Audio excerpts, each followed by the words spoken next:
संक्षिप्त शिव पुराण रुद्र संहिता।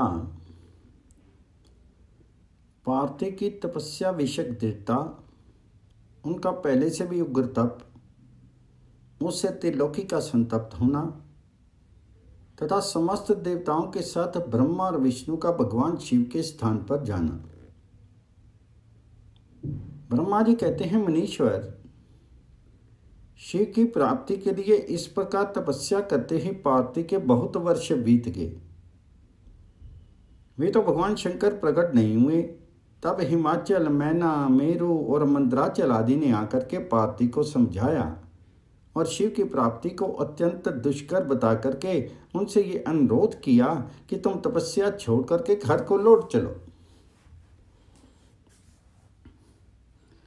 तब उन सब की बात सुनकर के पार्थिव ने कहा, पिताजी, माताजी तथा मेरे सभी बांधव, मैंने पहले जो बात कही थी उसे क्या आप लोगों ने भुला दिया है? आज तो इस समय भी मेरी जो प्रतिज्ञा है उसे आप लोग सुन लें।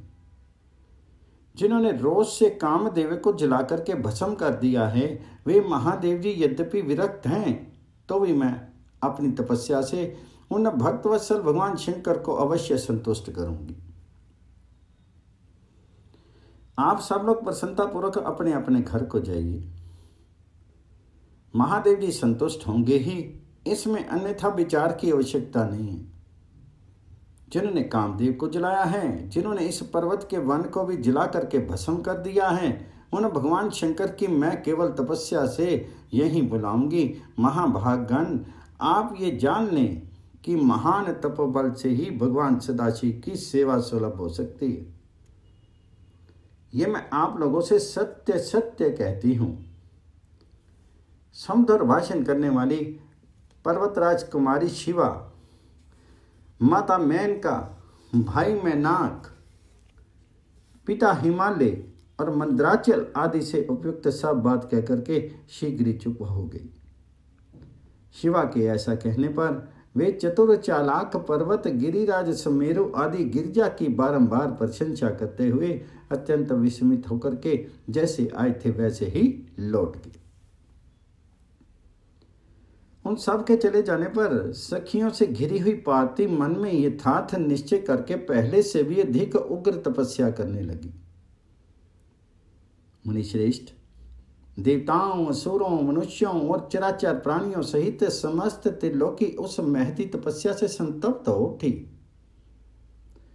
उस समय समस्त देवता, असुर, यक्ष, किन्नर, चारण, सिद्ध, साध्य, मुनि, विद्याधर, बड़े बड़े नाग, प्रजापति, गुहक तथा अन्य लोग महान से महान कष्ट में पड़ गए, परंतु इसका कोई कारण उनकी समझ में नहीं आया।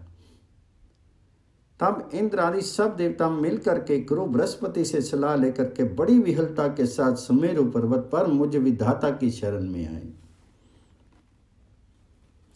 उस समय उनके सारे अंग संतप्त हो रहे थे।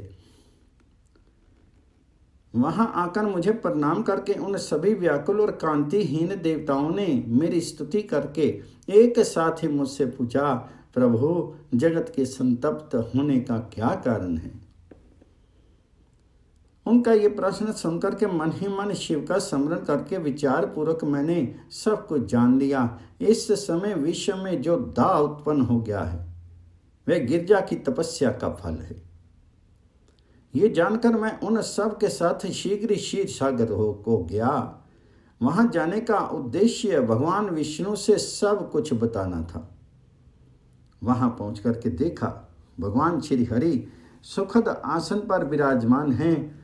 देवताओं के साथ मैंने हाथ जोड़ करके प्रणाम पूर्वक उनकी स्तुति की और कहा, महाविष्णु, तपस्या में लगी हुई पार्थिव के परम उग्र तप से संतप्त होकर के हम सब लोग आपकी शरण में आए।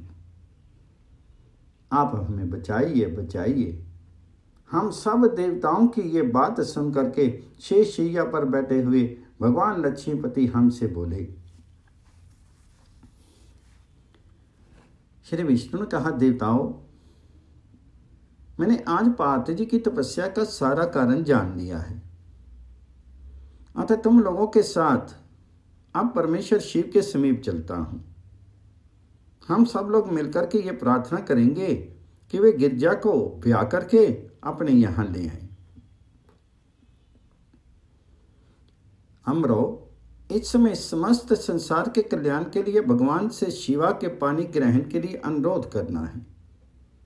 देवादिदेव पिनाकधारी भगवान शिव शिवा को वर देने के लिए जैसे भी वहीं उनके आश्रम पर जाए। इस समय हम वैसा ही प्रयत्न करेंगे।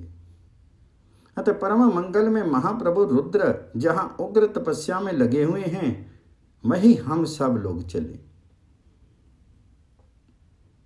भगवान विष्णु की यह बात सुनकर के समस्त देवता आदि हठी, क्रोधी और जलाने के लिए उद्यत रहने वाले प्रेलंकर रुद्र से अत्यंत भयभीत होकर के बोले। देवताओं ने कहा, भगवान, जो महाभयंकर कालाग्नि के समान दीप्तिमान और भयंकर नेत्रों से युक्त हैं, उन रोष भरे महाप्रभु रुद्र के पास हम लोग नहीं जा सकेंगे, क्योंकि जैसे पहले उन्होंने कुपित होकर के दुर्जय काम को भी जला दिया था, उसी प्रकार वे हमें भी दग्ध कर डालेंगे, इसमें संशय नहीं है। मुनि, इंद्र आदि देवताओं की बात सुनकर के लक्ष्मीपति श्री हरि ने उन सब को सांत्वना देते हुए कहा। श्री हरि बोले, हे देवताओं, तुम सब लोग प्रेम और आदर के साथ मेरी बात सुनो। भगवान शिव देवताओं के स्वामी तथा उनके भय का नाश करने वाले हैं। वे तुम्हें नहीं दग्ध करेंगे। तुम सब लोग बड़े चतुर हो, अतः तुम्हें शंभु को कल्याणकारी मान करके हमारे साथ सबके उत्तम प्रभु उन महादेव जी की शरण में चलना चाहिए। भगवान शिव पुराण पुरुष, सर्वेश्वर, वर्णीय, प्रातपर, तपस्वी और परमात्म स्वरूप हैं, अतः हमें उनकी शरण में अवश्य चलना चाहिए। प्रभावशाली विष्णु के ऐसा कहने पर सब देवता उनके साथ पिलाक पानी शिव का दर्शन करने के लिए गए। मार्ग में पार्थी का आश्रम पहले पड़ता था, अतः उन गिरिराज नंदिनी की तपस्या देखने के लिए विष्णु आदि सब देवता कुतूहल पूर्वक उनके आश्रम पर गए। पार्थी के श्रेष्ठ तप को देख करके सब देवता उनके उत्तम तेज से व्याप्त हो गए। उन्होंने तपस्या में लगी हुई उन तेजोमयी जगदम्बा को नमस्कार किया और साक्षात सिद्धि स्वरूपा शिवा देवी के तप की भूरी भूरी प्रशंसा करते हुए वे सब देवता उस स्थान पर गए जहां भगवान वृषभ ध्वज विराजमान थे। मुने, वहां पहुंचकर सब देवताओं ने पहले तुम्हें उनके पास भेजा और स्वयं में मदन दहनकारी भगवान हर्ष से दूर ही खड़े रहे। वे वहीं से ये देखते रहे कि भगवान शिव कुपित हैं या प्रसन्न। नारद, तुम तो सदा निर्भय रहने वाले और विशेषता शिव के भक्त हो, अतः तुमने भगवान शिव के स्थान पर जाकर के उन्हें श्रद्धा प्रसन्न देखा। फिर वहां से लौट करके तुम श्री विष्णु आदि सब देवताओं को भगवान शिव के स्थान पर ले गए। वहां पहुंच करके विष्णु आदि सब देवताओं ने देखा भक्त वत्सल भगवान शिव सुख पूर्वक प्रसन्न मुद्रा में बैठे हैं। अपने गणों से घिरे हुए शंभु तपस्वी का रूप धारण किए योग पट पर आसीन थे। उन परमेश्वर रूपी शंकर का दर्शन करके मेरे सहित श्री विष्णु तथा अन्य देवताओं, सिद्धों और मुनीश्वरों ने उन्हें प्रणाम करके वेदों और उपनिषदों के सूत्रों द्वारा उनका स्तवन किया। अध्याय 23 पूर्ण। अध्याय 24। देवताओं का भगवान शिव से पार्वती के साथ विवाह करने का अनुरोध, भगवान का विवाह के दोष बता करके अस्वीकार करना तथा उनके पुनः प्रार्थना करने पर स्वीकार कर लेना। ब्रह्मा जी कहते हैं, नारद, देवताओं ने वहां पहुंच करके भगवान रुद्र को प्रणाम करके उनकी स्तुति की। तब नंदकिशोर ने भगवान शिव से उनकी दीन बंधुता एवं भक्त वत्सलता की प्रशंसा करते हुए कहा, प्रभु, देवता और मुनि संकट में पड़ करके आपकी शरण में आए हैं। सर्वेश्वर, आप उनका उद्धार कीजिए। दयालु नंदी के इस प्रकार सूचित करने पर भगवान शंभु धीरे धीरे आंखें खोल करके ध्यान से उपरत हुए। समाधि से विरत होकर परम ज्ञानी परमात्मा एवं ईश्वर शंभु ने समस्त देवताओं से इस प्रकार कहा। शंभु बोले, श्री विष्णु और ब्रह्मा आदि देवेश्वरों, तुम सब लोग मेरे समीप कैसे आए? तुम अपने आने का जो भी कारण हो वो शीघ्र बताओ। भगवान शंकर का ये वचन सुनकर के सब देवता प्रसन्न होकर के कारण बताने के लिए भगवान विष्णु के मुंह की ओर देखने लगे। तब शिव के महान भक्त और देवताओं के हितकारी श्री विष्णु मेरे बताए हुए देवताओं के महत्तर कार्य को सूचित करने लगे। उन्हें कहा, शंभो, तारकासुर ने देवताओं को अत्यंत अद्भुत एवं महान कष्ट प्रदान किया है। यही बताने के लिए सब देवता यहाँ आए हैं। भगवान, आपके औरस पुत्र से ही तारक दैत्य मारा जा सकेगा और किसी प्रकार से नहीं। मेरा ये कथन सर्था सत्य है।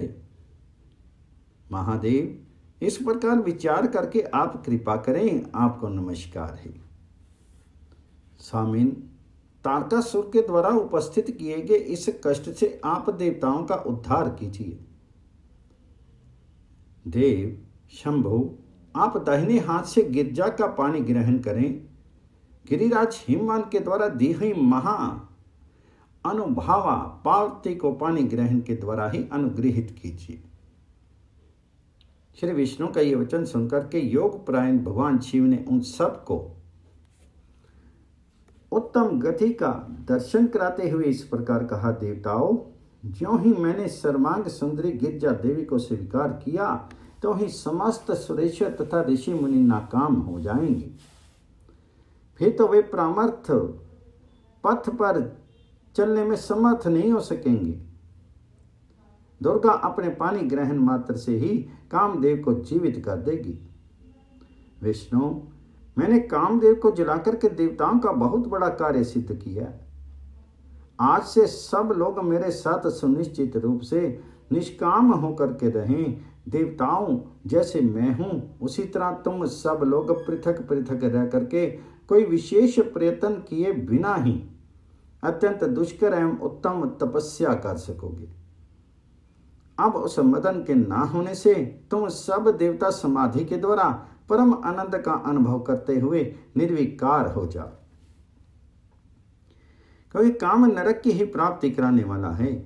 काम से क्रोध होता है, क्रोध से मोह होता है और मोह से तपस्या नष्ट होती है। अतः तुम सभी श्रेष्ठ देवताओं को काम और क्रोध का परित्याग कर देना चाहिए। मेरे इस कथन को कभी अन्यथा नहीं मानना चाहिए।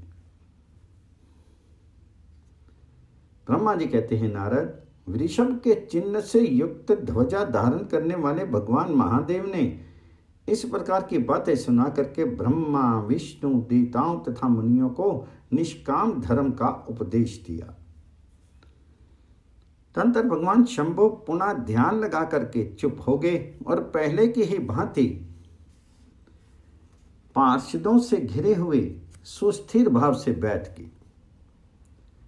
वे अपने मन में ही स्वयं आत्म स्वरूप निरंजन निराभास निर्विकार निरामय प्रात्पर नित्य ममता रहित नीरवग्रह शब्दातीत निर्गुण ज्ञान गम्य एवं प्रकृति से पर परमात्मा का चिंतन करने लगे। इस प्रकार परम स्वरूप का चिंतन करते हुए वे ध्यान में स्थित हो गए। बहुत से प्राणियों की सृष्टि करने वाले भगवान शिव ध्यान करते करते ही परम आनंद में निमग्न हो गए। श्री हरि एवं इंद्र आदि देवताओं ने जब परमेश्वर शिव को ध्यानमग्न देखा तब उन्होंने नंदी की सम्मति ली। नंदी ने पुनः दीन भाव से स्तुति करने के लिए कहा। उनकी इस सत संपत्ति के अनुसार देवता स्तुति करने लगे। वे बोले, देव देव महादेव करुणा सागर प्रभु, हम आपकी शरण में आए हैं। आप महान क्लेश से हमारा उद्धार कीजिए। ब्रह्मा जी कहते हैं, नारद, इस प्रकार बहुत दीनता पूर्ण उक्ति से देवताओं ने भगवान शंकर की स्तुति की इसके बाद वे सब देवता प्रेम से व्याकुल चित्त होकर के उच्च स्वर से फूट फूट कर रोने लगे। मेरे साथ भगवान श्री हरि उत्तम भक्ति भाव से युक्त होकर के मन ही मन भगवान शंभु का स्मरण करते हुए अत्यंत दीनता पूर्वक वाणी द्वारा उनसे अपना अभिप्राय निवेदन करने लगे। देवताओं के मेरे तथा श्री हरि के इस प्रकार बहुत स्तुति करने पर भगवान महेश्वर अपनी भक्त वत्सलता के कारण ध्यान से विरत हो गए। उनका मन अत्यंत प्रसन्न था। वे भक्त वत्सल शंकर श्री हरि आदि को करुणा दृष्टि से देख करके उनका हर्ष बढ़ाते हुए बोले, विष्णु, ब्रह्मन तथा इंद्र आदि देवताओं, तुम सब लोग एक साथ यहाँ किस अभिप्राय से आए हो? मेरे सामने सच सच बताओ। तो श्री हरि ने कहा, महेश्वर, आप सर्वज्ञ हैं, सबके अंतर्यामी ईश्वर हैं। क्या आप हमारे मन की बात नहीं जानते? अवश्य जानते हैं, तथापि आपकी आज्ञा से मैं स्वयं भी कहता हूँ। सुखदायक शंकर जी, हम सब देवताओं की तारकासुर से अनेक प्रकार का दुख प्राप्त हुआ है, इसलिए देवताओं ने आपको प्रसन्न किया है। आपके लिए ही उन्होंने गिरिराज हिमालय से शिवा की उत्पत्ति कराई है। शिवा के गर्भ से आपके द्वारा जो पुत्र उत्पन्न होगा उसी से तारकासुर की मृत्यु होगी, दूसरे किसी उपाय से नहीं। ब्रह्मा जी ने उस दैत्य को यही वर दिया है, इस कारण दूसरे से उसकी मृत्यु नहीं हो पा रही है। अतः वह निडर होकर के सारे संसार को कष्ट दे रहा है। इधर नारद जी की आज्ञा से पार्वती कठोर तपस्या कर रही है। उसके तेज से समस्त चराचर प्राणियों सहित त्रिलोकी आच्छादित हो गई है। इसलिए परमेश्वर, आप शिवा को वर देने के लिए चाहिए। स्वामिन, देवताओं का दुख मिटाइए और हमें सुख दीजिए। शंकर, मेरे तथा देवताओं के हृदय में आपके विवाह का उत्सव देखने के लिए बड़ा भारी उत्सव है, बहुत उत्साह है। अतः आप यथोचित रीति से विवाह कीजिए। प्रातः परमेश्वर, आपने रति को जो वर दिया था उसकी पूर्ति का समय आ गया है, अतः अपनी प्रतिज्ञा को शीघ्र सफल कीजिए। ब्रह्मा जी कहते हैं, नारद, ऐसा कह उन्हें प्रणाम करके श्री विष्णु आदि देवताओं और महिषियों ने नाना प्रकार के स्तोत्रों द्वारा पुनः उनकी स्तुति की। फिर वे सब के सब उनके सामने खड़े हो गए। भक्तों के अधीन रहने वाले भगवान शंकर भी, जो वेद मर्यादा के रक्षक हैं, देवताओं की बात सुनकर के हंस करके बोले, हे हरे, हे विधे और हे देवताओं, तुम सब लोग आदर पूर्वक सुनो। मैं यथोचित विशेषता विवेक पूर्ण बात कह रहा हूं। विवाह करना मनुष्यों के लिए उचित कार्य नहीं है, क्योंकि विवाह दृढ़ता पूर्वक बांध रखने वाली एक बहुत बड़ी बेड़ी है। जगत में बहुत से कुसंग हैं, परंतु स्त्री का संग उसमें सबसे बढ़कर है। मनुष्य सारे बंधनों से छुटकारा पा सकता है, परंतु स्त्री प्रसंग रूपी बंधन से वह मुक्त नहीं हो पाता। लोहे और काठ की बनी हुई बेड़ियों में दृढ़ता पूर्वक बंधा हुआ पुरुष भी एक दिन उस कैद से छुटकारा पा जाता है, परंतु स्त्री पुत्र आदि के बंधन में बंधा हुआ मनुष्य कभी छूट नहीं पाता। महान बंधन में डालने वाले विषय सदा बढ़ते रहते हैं। जिसका मन विषयों के वशीभूत हो गया है, उसके लिए मोक्ष स्वप्न में भी दुर्लभ है। विद्वान पुरुष यदि सुख चाहता है तो वह विषयों को विधि पूर्वक त्याग दे। विषयों को विष के समान बताया गया है, जिसके द्वारा मनुष्य मारा जाता है। विषय के साथ वार्ता करने मात्र से मनुष्य क्षण भर में पतित हो जाता है। आचार्यों ने विषय को मिश्री पिलाई हुई वारनी मुद्रा कहा है।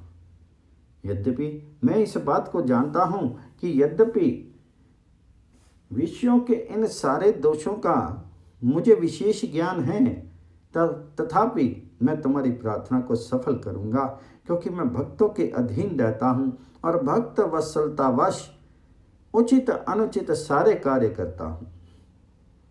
इसलिए तीनों लोकों में अयथोचित कर्ता के रूप में मेरी प्रसिद्धि है। भक्तों के लिए मैंने अनेक बार बहुत से प्रयत्न करके कष्ट सहन किए हैं। गृहपति होकर के विश्वानर मुनि का दुख दूर किया है। हरे विधे, अब अधिक कहने की क्या आवश्यकता। मेरी जो प्रतिज्ञा है उसे तुम सब लोग अच्छी तरह जानते हो। मैं ये सत्य कहता हूँ कि जब जब भक्तों पर कहीं विपत्ति आती है तब तक मैं तत्काल उनके सारे कष्ट हार लेता हूँ।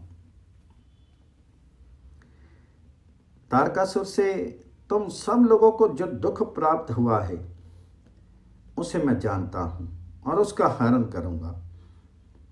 यह भी सत्य सत्य बता रहा हूं। यद्यपि मेरे मन में विवाह करने की कोई रुचि नहीं है, तथापि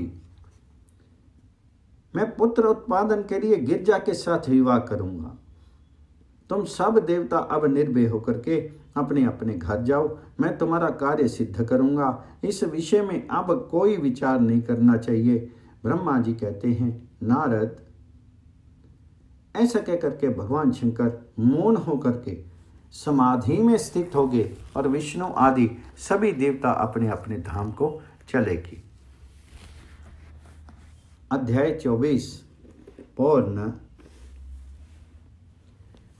25वें अध्याय में भगवान शिव की आज्ञा से सप्त ऋषियों का पार्थिव के आश्रम पर जा उनके शिव विषयक अनुराग की परीक्षा करना और भगवान जी को सब वृत्तांत बता करके स्वर्ग को जाना। ब्रह्मा जी कहते हैं, देवताओं के अपने आश्रम पर चले जाने पर पार्थिव के तप की परीक्षा के लिए भगवान शंकर समाधिस्थ हो गए। वे स्वयं अपने आप में अपने ही प्रातपर स्वस्थ माया रहित और उपद्रव शून्य स्वरूप का चिंतन करने लगे। उस ध्येय वस्तु के रूप में साक्षात भगवान महेश्वर ही विराजमान है। उनकी गति का किसी को ज्ञान नहीं होता है। वे भगवान वृषभ ध्वज ही सबके श्रेष्ठता परमेश्वर हैं। तात उन दिनों पार्थिव देवी बड़ी भारी तपस्या कर रही थी। उस तपस्या से रुद्रदेव भी बड़े विस्मय में पड़ गए। भक्त अधीन होने के कारण ही वे समाधि से विचलित हो गए और किसी कारण से नहीं। तदंतर सृष्टिकर्ता हर ने वशिष्ठ आदि सप्त ऋषियों का स्मरण किया। उनके स्मरण करते ही वे सातों ऋषि शीघ्र ही वहां आ पहुंचे। उनके मुख पर प्रसन्नता छा रही थी तथा वे सब के सब अपने सौभाग्य की अधिक सराहना करते थे। उन्हें आया देख करके भगवान शिव के नेत्र प्रसन्नता से प्रफुल्ल कमल के समान खिल उठे और वह हंसते हुए बोले, तात सप्तऋषियों, तुम सब लोग मेरे हितकारी तथा संपूर्ण वस्तुओं के ज्ञान में निपुण हो, अतः शीघ्र मेरी बात सुनो। गिरी राजकुमारी देवेश्वरी पार्वती इस समय सुस्थिर चित्त होकर के गौरी शिखर नामक पर्वत पर तपस्या कर रही है। मुझे पति रूप में प्राप्त करना ही उसकी तपस्या का उद्देश्य है। द्विजो, इस समय केवल सखियां उनकी सेवा में हैं। मेरे सिवा दूसरी समस्त कामनाओं का परित्याग करके वह एक उत्तम निश्चय पर पहुंच चुकी हैं। मुनिवरों, तुम सब लोग मेरी आज्ञा से वहां जाओ और प्रेम पूर्ण हृदय से उनकी दृढ़ता की परीक्षा करो। वहां तुम्हें श्रद्धा छल युक्त बातें कहनी चाहिए। उत्तम व्रतधारी महिषियों, मेरी आज्ञा से ऐसा करना है, इसलिए तुम्हें संशय नहीं करना चाहिए। भगवान शंकर की यह आज्ञा पाकर के वे सातों ऋषि तुरंत ही उस स्थान पर जा पहुंचे जहां दीप्तिमती जगन माता पार्वती विराजमान थी। सप्त ऋषियों ने वहां शिवा को तपस्या की मूर्तिमती दूसरी सिद्धि के समान देखा। उनका तेज महान था। वे अपने उत्तम तेज से प्रकाशित हो रही थी। उन उत्तम व्रतधारी सप्त ऋषियों ने उन्हें मन ही मन प्रणाम किया और उनके द्वारा विशेषता पूजित होकर के वे मस्तक झुकाए इस प्रकार बोले, ऋषियों ने कहा, देवी गिरिराज नंदिनी, हमारी ये बात सुनो। हम जानना चाहते हैं कि तुम किस लिए तपस्या करती हो तथा इसके द्वारा किस देवताओं और किस फल को पूरा पाना चाहती हो। उन द्विजों के इस प्रकार पूछने पर गिरिराज कुमारी देवी शिवा ने उनके सामने अत्यंत गोपनीय होने पर भी सच्ची बात बताई। पार्वती बोली, मुनीश्वरों, आप लोग प्रसन्नतापूर्वक हृदय से मेरी बात सुनिए।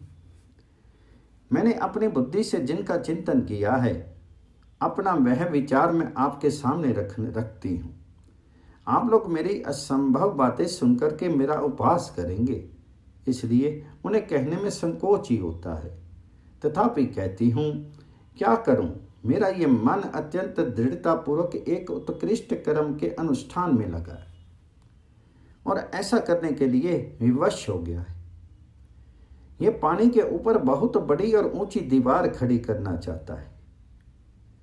देव ऋषि का उपदेश पाकर के मैं भगवान रुद्र मेरे पति हूं, इस मनोरथ को मन में लिए अत्यंत कठोर तप कर रही हूं। मेरा मन रूपी पक्षी बिना पांख के ही हठ पूर्वक आकाश में उड़ रहा है। मेरे स्वामी करना निधान भगवान शंकर ही उसके इस आशा की पूर्ति कर सकते हैं। पार्वती का ये वचन सुनकर के वे मुनि हंस पड़े और गिरजा का सम्मान करते हुए प्रसन्नता पूर्वक छल युक्त मिथ्या वचन बोले। ऋषियों ने कहा, गिरिराज नंदिनी, देवऋषि नारद व्यर्थ ही अपने को पंडित मानते, उनके मन में क्रूरता भरी रहती है। आप समझदार होकर भी क्या उनके चरित्र को नहीं जानती? नारद छल कपट की बातें करते हैं और दूसरों के चित्त को मुंह में डाल करके मथ डालते हैं। उनकी बातें सुनने से सर्वथा हानि ही होती है। ब्रह्मपुत्र दक्ष के पुत्रों की नारद ने जो छल पूर्ण उपदेश किया दिया, उसका फल ये हुआ कि वे सब के सब अपने पिता के घर लौट कर नहीं आ सके। यही हाल उन्होंने दक्ष के दूसरे पुत्रों पर भी किया। वे भी उनके चक्कर में आकर के भिखारी बन गए। विद्याधर चित्रकेतु को इन्होंने ऐसा उपदेश दिया कि उसका घर ही उजड़ गया।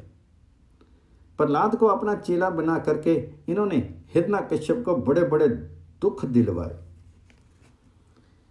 ये सदा दूसरों की बुद्धि में भेद पैदा किया करते हैं। नारद मुनि कानों को पसंद आने वाली अपनी विद्या जिसको सुना देते हैं, वही अपना घर छोड़ करके तत्काल भीख मांगने लगते हैं। उनका मन मलिन है, केवल शीर ही सदा उज्जवल दिखाई देता है। हम उन्हें विशेष रूप से जानते हैं क्योंकि उनके साथ रहते हैं। उनका उपदेश पाकर के बड़े बड़े विद्वानों द्वारा सम्मानित होने वाली तुम भी व्यर्थ ही भुलावे में आ गई और मूर्ख बन करके दुष्कर तपस्या करने लगी। बाले, तुम जिनके लिए ये भारी तपस्या करती हो, वे रुद्र सदा उदासीन, निर्विकार तथा काम के शत्रु हैं। इसमें संशय नहीं है। वे अमांगलिक वस्तुओं से युक्त शरीर धारण करते हैं, लज्जा को तिलांजलि दे चुके हैं। उनका ना कि घर है ना द्वार है। वे किस कुल में उत्पन्न हुए हैं, इसका भी किसी को पता नहीं है। कुत्सित वेश धारण किए भूतों तथा प्रेत आदि के साथ रहते हैं और नंग धड़ंग होकर के शूल धारण किए रहते हैं। धूर्त नारद ने अपनी माया से तुम्हारे सारे विज्ञान को नष्ट कर दिया, युक्ति से तुम्हें मोह लिया और तुमसे तप करवाया। देवेश्वरी गिरिराज नंदिनी, तुम्हें विचार करो कि ऐसे वर को पाकर के तुम्हें क्या सुख मिलेगा। पहले रुद्र ने बुद्धि से खूब सोच विचार करके साध्वी सती से विवाह किया, परंतु वे ऐसे मूढ़ हैं कि कुछ दिन भी उनके साथ निभा नहीं सके। उस बेचारी को वैसे ही दोष देकर के उन्होंने त्याग दिया और स्वयं स्वतंत्र होकर के अपने निष्कल और शोक रहित स्वरूप का ध्यान करते हुए उसी में सुखपूर्वक रम गए।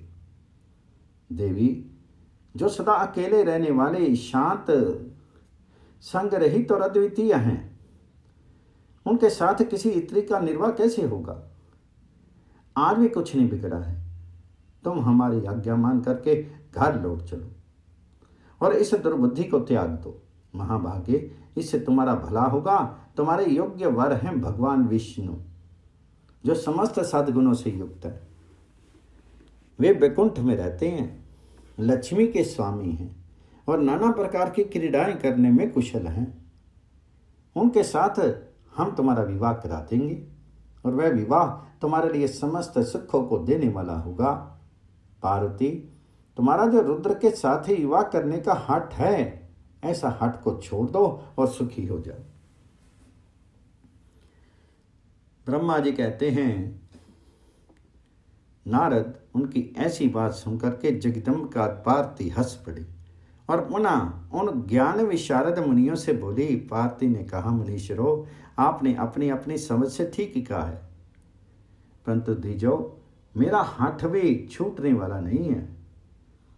मेरा शीर पर्वत से उत्पन्न होने के कारण मुझ में स्वाभाविक कठोरता विद्यमान है। अपनी बुद्धि से ऐसा विचार करके आप लोग मुझे तपस्या से रोकने का कष्ट मत करें। देव ऋषि का उपदेश वाक्य मेरे लिए परम हितकारक है, इसलिए मैं उसे कभी नहीं छोड़ूंगा। वेद वेता भी यही मानते हैं कि गुरुजनों का वचन हितकारक होता है, गुरुओं का वचन सत्य होता है। ऐसा जिनका दृढ़ विचार है, उन्हें इस लोक और परलोक में परम सुख की प्राप्ति होती है और दुख कभी नहीं होता है। गुरुओं का वचन सत्य होता है। ये विचार जिनके हृदय में नहीं है, उन्हें इस लोक और परलोक में भी दुख ही प्राप्त होता है, सुख कभी नहीं मिलता है। अतः द्विजो, गुरुओं के वचन का कभी किसी तरह भी त्याग नहीं करना चाहिए। मेरा घर बसे या उजड़ जाए, मुझे तो ये हठ ही सदा सुख देने वाला है। मुनिवरों, आपने जो बातें कही हैं, मैं उनका आपके कहे हुए तात्पर्य से भिन्न अर्थ समझती हूँ और उनका यहाँ संक्षेप से विवेचन प्रस्तुत करती हूँ। आपने यह ठीक कहा कि भगवान विष्णु सद्गुणों के धाम तथा लीला बिहारी हैं। साथ ही आपने सदाशिव को निर्गुण कहा है। इसमें जो कारण है वे बताया जाता है। भगवान शिव साक्षात पर ब्रह्म हैं, अतः निर्विकार हैं। वे केवल भक्तों के लिए शीर धारण करते हैं, फिर भी लोक की प्रभुता को दिखाना नहीं चाहते। अतः परमहंसों की जो प्रिय गति है उसी को वे धारण करते हैं। क्योंकि वे भगवान शंभु परम आनंद में हैं, इसलिए अवधूत रूप से रहते हैं। माया लिप्त जीवों को ही भूषण आदि की रुचि होती है, ब्रह्म को नहीं। वे प्रभु गुणातीत, जन्मा, माया रहित, लक्ष्य गति और विराट हैं। द्विजो, भगवान शंभु किसी विशेष धर्म या जाति आदि के कारण किसी पर अनुग्रह नहीं करते हैं। मैं गुरु की कृपा से ही शिव को यथार्थ रूप से जानती हूँ। ब्रह्म ऋषियों, यदि शिव मेरे साथ विवाह नहीं करेंगे तो मैं सदा कुमारी ही रह जाऊंगी, परंतु दूसरे के साथ विवाह नहीं करूंगी, ये मैं सत्य सत्य कहती हूँ। यदि सूर्य पश्चिम दिशा में उगने लगे, मेरु पर्वत अपने स्थान से विचलित हो जाए, अग्नि शीतलता को अपना ले तथा कमल पर्वत शिखर की शिला के ऊपर खिलने लगे, तो भी मेरा हाथ छूट नहीं सकता। यह मैं सच्ची बात कहती हूँ। ब्रह्मा जी कहते हैं, नारद, ऐसा कहकर मुनियों को प्रणाम करके गिरिराज कुमारी पार्वती निर्विकार चित्त से शिव का स्मरण करती हुई चुप हो गई। इस प्रकार गिरिजा के उस उत्तम निश्चय को जान करके वे सप्तऋषि भी उनकी जय जयकार करने लगे और उन्होंने पार्वती को उत्तम आशीर्वाद दिया।